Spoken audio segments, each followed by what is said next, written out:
मेहनत के तक तो ताज नहीं होते, बिना मेहनत के तक तो ताज नहीं होते। ढूंढ लेते हैं जुगनू अंधेरे में भी मंजिल, ढूंढ लेते हैं जुगनू अंधेरे में भी मंजिल, क्योंकि वे किसी बाहरी रोशनी के मोहताज नहीं होते, वे स्वयं प्रकाशित होते। धन्यवाद।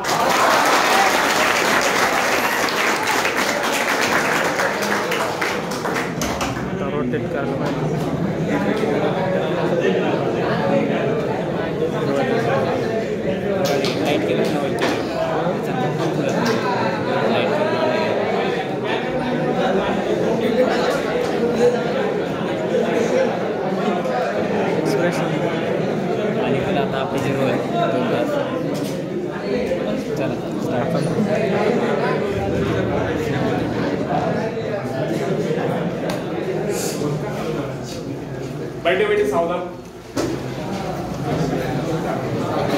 फ्रेंड्स, एक व्यक्ति है जिसके शरीर में स्वच्छ रक्त संचार हो रहा है, जिसके चौड़े कंधे हैं, सुंदर मजबूत 2 हाथ है, जिसका वजन भी अच्छा है, जो सभी अंगों से युक्त तथा शरीर से चुस्त मस्त है। ऐसा व्यक्ति अगर दूसरों से सहायता मांगता है तो आप उसे क्या कहेंगे? अवश्य वह सर्वांग संपन्न होकर भी अपंग कहलाएगा। आप ऐसे अपंग मत बनिए, आप सामर्थ्यवान बनकर दिखाइए, आप ऐसे बनकर दिखाइए कि लोग आपसे सहायता पाने की चेष्टा करें। क्या आपको पता है कि आप जिन लोगों को जानते हैं उनमें बहुत से ऐसे हैं जिन्हें किसी दूसरों से सहायता की प्रतीक्षा है। सही बात तो यह है कि उनमें से बहुत से लोगों को इस बात का भी पता नहीं कि उन्हें जो सहायता चाहिए वो कहां से मिलने वाली, फिर भी वे इंतजार करते और सोचते रहते कि बस अब उनका काम बनने वाला है, उन्नति के द्वार खुलने वाले हैं, कोई उनकी मदद के लिए आएगा और उनके सारे कष्ट दूर हो जाएंगे। क्या ऐसा संभव है? वास्तव में कोई किसी की सहायता करता है? ऐसे सोचने वालों ने अपने गिरेबान में झांक कर देखना चाहिए, क्या उन्होंने किसी दूसरों की कितनी सहायता की, उन्होंने आज तक किसकी कितनी मदद की है? क्या कोई ऐसा व्यक्ति है जो कहे कि उन्होंने उसे सहायता की थी इसलिए वो आज उन्नति की चोटी पर है? फ्रेंड्स, यदि आपने या उन्होंने किसी दूसरों की सहायता नहीं की तो फिर किसी दूसरों से सहायता की प्रतीक्षा क्यों? ऐसे लोग केवल अपने भूल के कारण ही आगे बढ़ने से रह जाते हैं। हर इंसान को चाहिए कि वह केवल अपने सहारे आगे बढ़े, लौटने के रास्ते से मुंह फेर कर बिना किसी के सहारे आगे बढ़ता चाहिए। आत्मनिर्भरता से तो मनुष्य की शक्तियां विराट रूप धारण करके प्रकट होती है। आत्मविश्वास ही सफलता की नींव है। इसी आत्मविश्वास के सहारे हम दूसरों की सहायता करने में सफल हो सकते हैं। एक बहुत बड़े प्रबंधक एडमिनिस्ट्रेटर का कहना है, मैं अपने बेटे को ऐसी कंपनी में नियुक्त करना चाहता हूं जहां उसे कठिनाइयों का सामना करना पड़े, क्योंकि इससे उसकी सहन शक्ति और कुशलता विकसित हो। यदि मैं उसे अपने कंपनी में रखूंगा तो वह मेरे बस से बैठा रहेगा, हर निर्णय के लिए वह मेरा मुंह ताकता रहेगा, उसमें ठहरे हुए पानी की तरह सड़ान उत्पन्न होगी। आप सभी जानते हैं, ठहरे हुए पानी पर मच्छर गुनगुनाते हैं तो बहते हुए पानी पर राजहंस तैरते हैं। कितने सुंदर विचार थे उस व्यक्ति के। अगर हर माँ बाप अपने पुत्र या पौत्री के लिए इस प्रकार के उच्च विचार रखते हैं तो वे अवश्य उनके भाग्य विधाता बन जाएंगे। जो माँ बाप अपने बेटों या बेटियों को अधिक लाड प्यार से बिगाड़ देते हैं कि बच्चा जब चाहे स्कूल जाए, जब चाहे छुट्टी कर ले, जब चाहे कॉलेज जाए, जब चाहे छुट्टी कर ले, जब चाहे काम पर जाए, जब चाहे छुट्टी कर ले, तो ऐसे बच्चे भविष्य में कुछ नहीं कर पाते। उनका तो भविष्य ही नष्ट होता है। अपनी शक्ति पर स्वयं ही भरोसा करना पड़ता है। अपने कार्य स्वयं करने वाले सफल होते हैं। इसी से मानव के चरित्र का निर्माण होता है। जिन बच्चों को यह पता हो जाता है कि वे अपने माँ बाप के सहारे जीवित रह सकते हैं, वे अपने बल पर कोई भी कार्य समर्थ होकर भी कर नहीं पाते, वे वैसी कोशिश भी नहीं करते। जबकि उन्हें समझना चाहिए कि माँ बाप तो सदा के लिए उनके आश्रयदाता नहीं बन पाएंगे। एक दिन तो ऐसा आने वाला है जब उन्हें अलग अलग जीवन बिताना ही पड़ेगा। तब ऐसे लोगों को भयंकर मुश्किलों का सामना करना पड़ता है। इसलिए फ्रेंड्स, यदि आरंभ से अपने कार्य स्वयं करने की आदत डाली जाए तो यह आदत आपके भविष्य के लिए बहुत ही लाभकारी सिद्ध होगी। जब चाहे शक्ति के सहारे आप जमीन पर पांव टिकाकर आगे बढ़ सकते हैं। सफल वही होता है जो अपनी शक्ति पर भरोसा करता है। अपने काम स्वयं करने वाले सफल होते हैं। दूसरों के सहारे आगे बढ़ने वाले अक्सर भंवर में फंस जाया करते हैं। फ्रेंड्स, जिस नाव की पतवार आपके हाथ में नहीं, वह नाव आपको पार कर रहा है, इस बात की क्या गारंटी? आपका जीवन तो उसके हाथ में है जिसके हाथ में नाव की पतवार हो। वह चाहे तो आपको डुबो दे, चाहे पार करा दे। फ्रेंड्स, जब नदी में बाढ़ आती है तब जो साहसी है, जिसे अपनी शक्तियों पर पूरा विश्वास है, वह तो तैर कर उस पार चला जाएगा। लेकिन जो डरपोक और कायर है, वह तो बीच मझधार में डूबकर अपनी जान दे देगा। सहायता पाना और सहायता की प्रतीक्षा करना, दोनों ही बातें प्रगति की राह में बाधा है। अतः हर युवक या युवती के लिए आवश्यक है कि वो शुरू से ही अपने काम स्वयं करने की आदत डाले। अपने माँ बाप आदि लोगों की शक्ति से विश्वास हटाकर केवल अपनी शक्ति के बल पर आगे बढ़ने की कोशिश करें। जिस क्षण आप बाहरी सहायता लेना बंद कर देंगे, उसी क्षण आपके भीतर आत्मनिर्भरता का अंकुर फूटते हुए महसूस होने लगेगा। स्वयं कार्य करते समय यदि आप असफल भी हो जाते हैं तो बिना उस असफलता को घबराए तुरंत उस कमी की खोज कीजिए जिसके कारण आपको असफलता मिली, और जैसे आप उस कमी को खोज निकाले तुरंत उसे दूर करने के प्रयास में जुट जाइए। आपका वास्तविक आदर तभी होगा जब आप एक सफल व्यक्ति के रूप में दुनिया के सामने आओगे। मगर यदि आप एक व्यक्ति के बाद दूसरे व्यक्ति के आगे हाथ फैलाना शुरू कर देंगे तो लोग आपको ममता या भिखारी कहेंगे। अतः आप ये प्रण कर ले कि आपको केवल अपने भरोसे जीना है, ना कि किसी की दया पर। क्योंकि बाहरी सहायता किसी किसी वक्त ही वरदान सिद्ध होती है, अधिकतर समय अभिशाप ही सिद्ध होती है।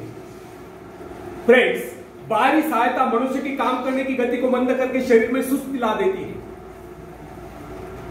आप जीवन में ऐसे लोगों से मित्र कीजिए जो आपको आगे बढ़ने की प्रेरणा दे। कुछ लोग एक बाजू या एक पाव वाले होते हैं, फिर भी वे अपनी लगन और अपनी मेहनत से अपनी जीविका चलाते हैं। फिर तो आपको हट्टे कट्टे फिर आगे बढ़ने की कोशिश आप क्यों नहीं कर सकते? मैं एक ऐसे व्यक्ति को जानता हूं जिसका एक पैर किसी रेल दुर्घटना में कट गया था। उसने कभी किसी से भिक्षा नहीं मांगी, किसी से दान लेना गवारा नहीं किया, यहां तक कि अपने बहन भाई का भी उसने कभी सहारा नहीं लिया। उसने एक छोटा सा धंधा फुटपाथ पर आरंभ किया। शुरू में वह न्यूज़पेपर बेचने लगा। 2 पैसे बचाकर उसने वजन तौलने की मशीन खरीदी, उस पर अपना पेट पालने लगा।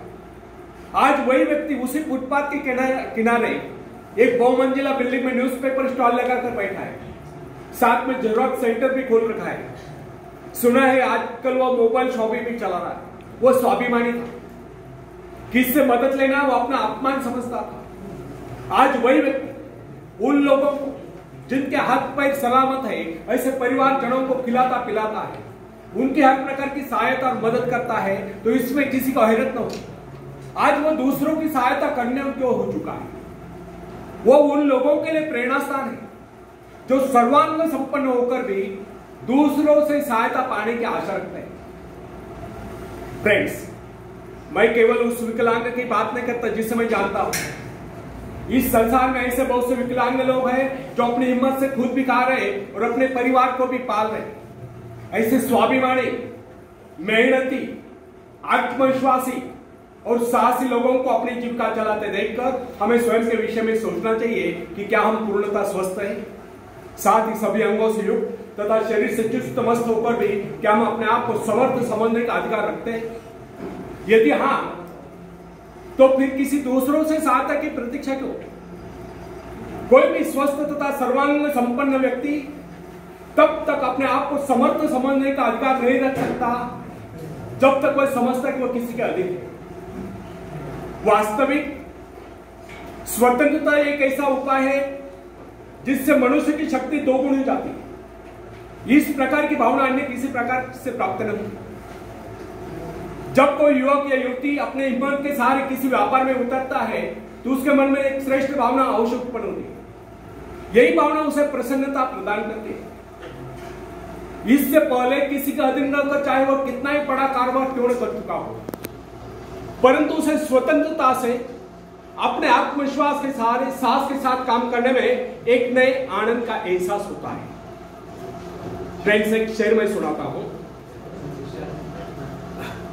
खुद को कर दे बुलंद इतना, खुद को कर दे बुलंद इतना कि हर तकदीर से पहले खुदा आकर बंदे से पूछे, बोल तेरी रजा क्या है, बोल तेरी रजा क्या है। धन्यवाद।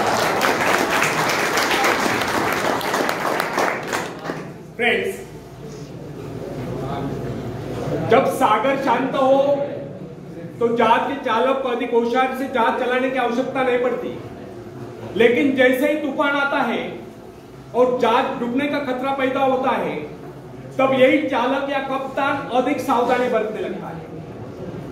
जब जहाज में सवार सभी लोग घबरा रहे होते हैं, तब यही कप्तान मुस्कुराता हुआ अपनी संपूर्ण योग्यता को काम में लाता हुआ जहाज को डूबने के संकट से बचाकर सही सलामत ले जाता है। वास्तविक ऐसी योग्यता की परीक्षा दुख और संकट के समय में होती है। जब कोई इंसान थोड़ी पूंजी लगाकर अपने व्यापार का विस्तार करता है तो उसे वर्षों तक कठोर परिश्रम करने पड़ते हैं। इस परिश्रम से वह कुछ कमाने योग्य होता है। यह परिश्रम ही उसके विजय का प्रतीक होते हैं। अपने ग्राहकों को शब्द जाल में फंसाकर अपने व्यापार को बढ़ाता है और एक दिन सफल व्यापारी बन जाता है। बाद में छोटे मोटे कारोबारी संकट उसका कुछ नहीं बिगड़ पाते हैं। जो लोग इससे पहले उसे कम पूंजी वाला समझकर उसका मजाक उड़ाया करते थे, आज वही लोग उसकी सफलता की प्रशंसा करते नजर आते हैं। इसे कहते हैं अपने हाथों अपने भाग्य का निर्माण, आत्मशक्ति का चमत्कार। फ्रेंड्स, जिसके पास धन की शक्ति हो उसे शिक्षा प्राप्त करके या विद्या प्राप्त करके आत्मविकास करने का अवसर कहा। वह तो धन की शक्ति पर निर्भर रहकर यही सोचता रहता, मैं चाहूं तो विद्वानों को खरीद सकता हूं। लेकिन फ्रेंड्स, जो विद्या प्राप्त करना सबसे जरूरी समझता है, वो रात भर अध्ययन करता रहता है, क्योंकि उसे पता है कि उसका कोई सहारा नहीं है। सहारा बनेगा तो उसका अपना स्वयं का ज्ञान। जिस आदमी को यह पता हो जाता है कि उसे बाहरी सहायता मिलना बंद हो गया, वो या तो अपने पांव पर खड़ा हो जाएगा या गिर जाएगा। वास्तविक उस समय उसे बहुत ही कठोर परिश्रम की आवश्यकता महसूस होती है। असफलता के कलंक से बचने के लिए उसे अपने व्यक्तित्व की रक्षा करनी चाहिए। ऐसे लोग अपने आत्मविश्वास की शक्ति के बल पर दिन रात कड़ी मेहनत करते हैं और सफल हो जाते हैं। फ्रेंड्स, जब मनुष्य पर संकट की घड़ी आ जाती है, जब वह किसी भी तरह से अपनी जीविका चलाने में असमर्थ हो जाता है, तब कोई विरला होता है जो सफलता प्राप्ति के लिए खून पसीना एक कर देता है, ताकि उसे असफलता का मुंह न देखना पड़े। संकट काल में तो मनुष्य की बुद्धि का पता चलता है। कई बार ऐसे अवसर पर ऐसी सफलता मिलती है जिसकी मनुष्य ने सपने में भी आशा नहीं की होती। वह स्वयं सोचने लगता है कि मुझे इतनी सफलता कैसे मिली। वास्तविक ऐसी शक्ति हर इंसान के भीतर छुपी होती है, परंतु वो उसे पहुंचा नहीं पाता। जैसे वो संकटों से गिर जाता है, वैसी ये शक्ति बाहर निकलकर उसकी सहायता करने आ जाती है। जो काम इससे पहले वह संभव समझ रहा था, वही काम पूरे होने लगते। इसका कारण यह है, जब मनुष्य का जीवन चारों खतरों से गिर जाता है, तब उससे बाहर निकलने के लिए वह हाथ पैर मारना शुरू कर देता है और इस संघर्ष से ही उसकी बुद्धि तेज हो जाती है। उसमें एक प्राकृतिक नैसर्गिक शक्ति आ जाती है। फ्रेंड्स, अपनी जरूरतों की पूर्ति के लिए संघर्ष करना हम सभी का कर्तव्य है। संघर्ष से तो हमें सफलता मिलती है। जिनमें संघर्ष करने की इच्छा ही न हो, वह तो असभ्य और जंगली कहलाएगा। आवश्यकता तथा आवश्यक पदार्थों की दुर्लभता ही सदा से मानव जाति के विकास का कारण है। हर सभ्यता और संस्कृति का आधार श्रम और संघर्ष है। जो अपना लक्ष्य पाने में खो गया वही कुछ दे सका। कई वैज्ञानिक अपनी साधना में लीन होकर अपने लक्ष्य को पाने के संघर्ष में जूझते रहे। उनके परिवारजन अभावग्रस्त होकर भूखे मरते रहे, परंतु उन्होंने अपने उद्देश्य को प्राप्त करके चैन की सांस ली। जब उन्हें सफलताएं प्राप्त हुई, तो लोगों को उनके आविष्कार रहने की शोध बहुत बड़े आश्चर्य से प्रतीत हुई। फ्रेंड्स, आवश्यकता ही आविष्कार की जर्नी, शोध की जर्नी, यह जरूरत का ही कमाल है जिसने मानवीय सभ्यता को कहां से कहां पहुंचा दिया। अश्म युग से संगणक युग तक जरूरत की लक्ष्य का निर्णय करते, इसे पाने के लिए वैज्ञानिक तथा शोधकर्ता जी जान से जुट जाते हैं। मनुष्य की गुप्त शक्ति का पता उस समय चलता है जब कोई जरूरत आकर उसके सामने खड़ी होती है, उसकी पूर्ति के लिए वो संघर्ष करता है। मनुष्य की यह गुप्त शक्ति आपातकाल में ही प्रकट होती है। इसका सीधा अर्थ यह हुआ, यदि मनुष्य को किसी वस्तु की आवश्यकता ही न हो तो उसके आंतरिक शक्ति का अंत हो जाएगा। बाहरी सहायता लेने से भी इस आंतरिक शक्ति को बाहर निकलने का अवसर नहीं मिलता। जो काम इस शक्ति द्वारा ले जाने वाला था, वही काम हम दूसरों की सहायता लेकर झटपट कर डालते हैं और पंगु तथा शक्तिहीन बने रहते हैं।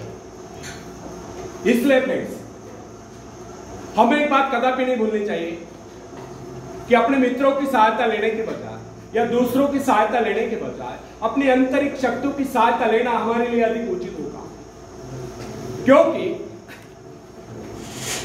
आत्मनिर्भरता एक ऐसी शक्ति है जो मित्रों से ली हुई सहायता, प्रभाव, दूसरों का प्रभाव, धन संपत्ति, दाम करी काम, पैसे से लिया हुआ काम, ऊंचा वचाने, ऊंचे खानदान में जन्म पाई हुई व्यक्ति का सहारा लेना या बाहरी किसी भी प्रकार की सहायता, इन सब की सामूहिक शक्ति से ही शक्तिशाली होती है।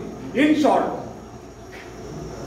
आत्मनिर्भरता एक ऐसी शक्ति है जो मित्रता, प्रभाव, धन संपत्ति, ऊंचा वंश या बाहरी किसी भी प्रकार की सहायता, इन सब की सामूहिक शक्ति से ही शक्तिशाली होती है। आत्मनिर्भरता की सहायता लेकर मनुष्य भीषण से भीषण बाधाओं को भी पार कर जाता है, भयंकर कठिनाइयों पर भी विजय प्राप्त करता है, बड़े से बड़े आविष्कार रहने की शोध करने में भी सफल हो जाता है। इंसानी गुणों में सबसे अधिक शक्ति आत्मनिर्भरता की है। जो इंसान अपने सहारे जीता है, जो अपने बल पर चलता है, जो अपने लक्ष्य पर चट्टान के भांति डटा हुआ है, जो बाधाओं को सामने देखकर जरा भी विचलित नहीं हुआ, जिसे अपनी कार्य कुशलता और कर्म शक्ति पर पूरा विश्वास है, वही सफल होता है। सत्य, पवित्रता और सुंदरता पर प्यार करना मनुष्य का स्वभाव है। जो व्यक्ति मौलिक विचारों के बल पर जीता है, जिसके कुछ सिद्धांत है जिन पर वह रूढ़ रहता है, जो अपने वसूलों पर दृढ़ता से कायम है, लोग उसे आश्चर्य से देखते हैं, उसके अनुयायी बनने का प्रयत्न करते हैं, क्योंकि लोगों के दृष्टि में वह महान है। फ्रेंड्स, यदि आप भी महान बनना चाहते हो तो अपनी शक्तियों को पहचानो। ईश्वर ने जो शक्ति आपको प्रदान की है, वो आपके भीतर छुपी हुई है, उसे जगाकर बाहर लाओ। यदि आप उसे जगाने में सफल हो गए तो सफलताएं आपके कदमों तले होगी और आप कामयाबी के शिखर पर हो गए। आखिरी में हरिवंश राय बच्चन जी की मैं एक कविता पेश करता हूं।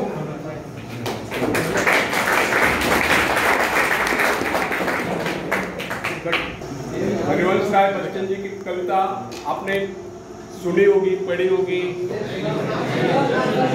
अमिताभ बच्चन के आवाज में सुनी है, तो मेरे अंदाज में मैं सुनाता हूँ। आप मेरी बॉडी लैंग्वेज देख लेना अच्छी तरह से और आप मुझे रिस्पॉन्स भी देगा। लहरों से डरकर नौका पार नहीं होती, कोशिश करने वालों की कभी।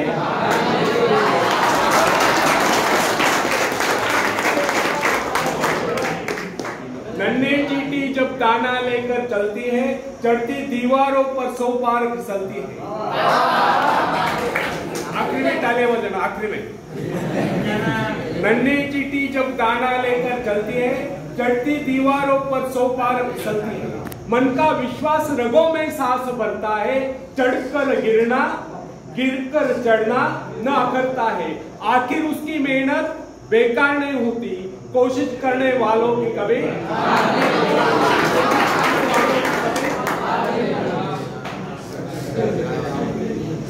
डुबकिया सिंधु में गोताखोर लगाता है, डुबकिया सिंधु में गोताखोर लगाता है, जा जाकर खाली हाथ लौट कर आता है। मिलते नहीं सौची मोती गहरे पानी में, मिलते नहीं सची मोती गहरे पानी में, मुट्ठी उसकी खाली हर बार नहीं होती, कोशिश करने वालों की कभी।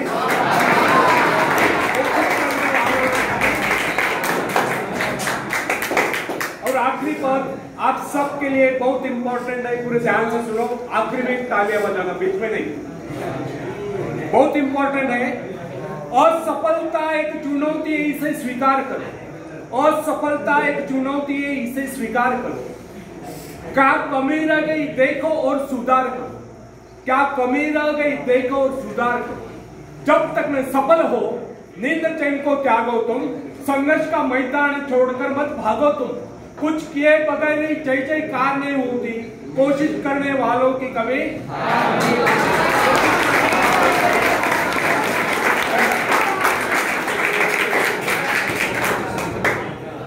ठीक आहे मित्रांनो, मी मराठीत संवाद साधतोय तुमच्याशी आणि फार महत्वाचा आहे। 12 जानेवारी हा दिवस कसला आहे? 12 जानेवारी जिजाऊ राष्ट्रमाता राजमाता जिजाऊ महासाहेब यांची जयंती आणि त्याचबरोबर स्वामी विवेकानंद यांची जयंती ही युवा दिन म्हणून साजरी केली जाते। माहिती तुम्हाला का केली जाते युवा दिन म्हणून साजरे? काय कारण आहे कोणी सांगेल? 12 जानेवारी हा युवा दिन म्हणून का साजरा केला जातो? स्वामी विवेकानंदांनी अनंत विचार मागे ठेवलेले, महान विचार मागे ठेवलेले आहे युवकांसाठी। तुम्ही मोबाईलचा मिसयूज करत असाल तर मोबाईलचा सदुपयोग करा। विवेकानंदांचे जे महान विचार आहेत ते जरा सुविचार तरी वाचा आणि त्यातून काहीतरी आचरणात आणण्याचा प्रयत्न करा। तर स्वामी विवेकानंद, तुम्ही जर गप्पा मारून घ्या, मी शांत बसतो। नाही होऊ द्या, फक्त गप्पा होऊ द्या, 1 मिनिट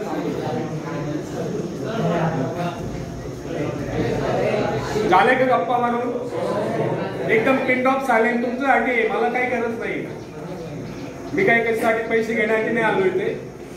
एक लक्षात घ्या, प्रत्येकासाठी फार महत्वाचं आहे हे बघा। विवेकानंदांचं एक स्लोगन आहे, arise awake and stop not till the goal is reach. उठा, जागे व्हा आणि तोपर्यंत थांबू नका जोपर्यंत तुम्ही तुमचं ध्येय गाठत नाही। अथक परिश्रम करा, मेहनत करा आणि आपलं लक्ष्य हासिल करा। विवेकानंदांनी हे पण सांगितलं आहे की हे विश्व एक व्यायामशाळा आहे आणि आपण सर्व इथे कशासाठी आलो आहोत? व्यायाम करण्यासाठी, मजबूत होणं आहे। अर्थात त्यांचं सांगण्याचा उद्देश हा नाही की आपल्या सर्वांना मल्ल व्हायचंय। विवेकानंदांच्या सांगण्याचा अर्थ हा आहे की आपल्याला शारीरिक, मानसिक आणि बौद्धिक दृष्ट्या सक्षम व्हायचंय। मग शारीरिक दृष्ट्या सक्षम होण्यासाठी काय केलं पाहिजे? भरपूर परिश्रम केले पाहिजे। मग त्यासाठी जिमलाच गेलं पाहिजे, व्यायामशाळेतच गेलं पाहिजे असं काही नाही। तुम्ही मोकळ्या हवेत पण व्यायाम करू शकता, योगासन करू शकता, प्राणायाम करू शकता, वॉकिंग करू शकता, fast walking, running, swimming, cycling, काय काय जे करता येईल ते करा।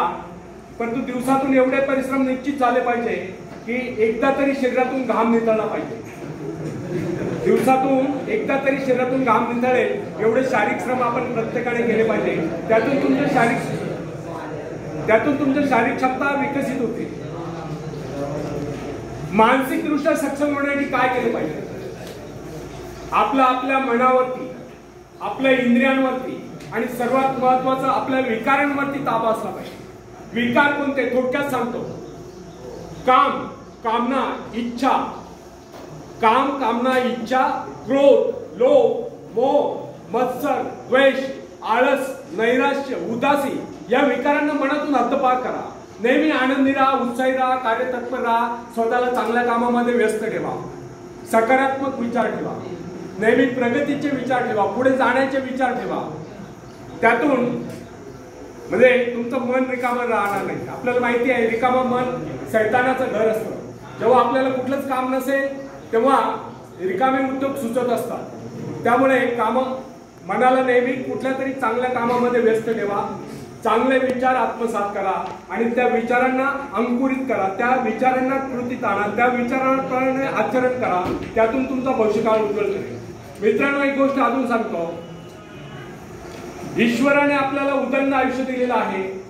या संपूर्ण आयुष्यातला फक्त एकच क्षण आपल्या हातात आहे. गेला तो भूतकाळ इतिहास जमा झाला, येणारा भविष्यकाळ आपल्याला माहिती नाही, परंतु वर्तमानातला प्रत्येक क्षण तुम्ही कसा जगता, कसा विचार करता, त्या विचाराला कसं कृतीत आणतात, त्या विचाराप्रमाणे कसं आचरण करतात, त्यावर तुमचा भविष्यकाळ अवलंबून आहे.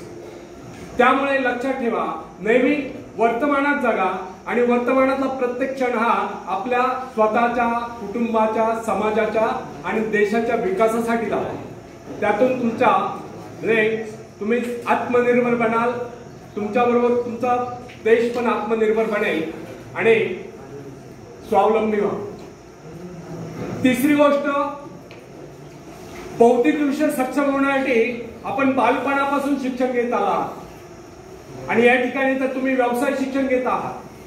जे शिक्षण तुमच्या हाताला रोजगार देतं आणि बुद्धीला चालना देतं, असं शिक्षण तुम्ही घेत आहात. या शिक्षणाचा योग्य उपयोग झाला पाहिजे. चांगलं कौशल्य आत्मसात केलं पाहिजे, कारण एक कुशल कारागीर हा 100 अकुशल कारागिरांपेक्षा श्रेष्ठ असतो. ही गोष्ट लक्षात ठेवा. त्यामुळे चांगलं कौशल्य आत्मसात करा आणि चांगले उद्योजक होण्यासाठी आपले जे काय आपल्याला आवश्यक असलेले गुणांचा विकास करा. आपल्या म्हणजे शारीरिक, मानसिक आणि बौद्धिक क्षमता तो विकसित कराच. त्याबरोबर उद्योजकीय दृष्ट्या स्वतःच्या पायावर उभं राहण्यासाठी आपल्याला छोटा मोठा काही उद्योग सुरू करता येतो का? शक्यतो आपण ग्रामीण भागातील आहात.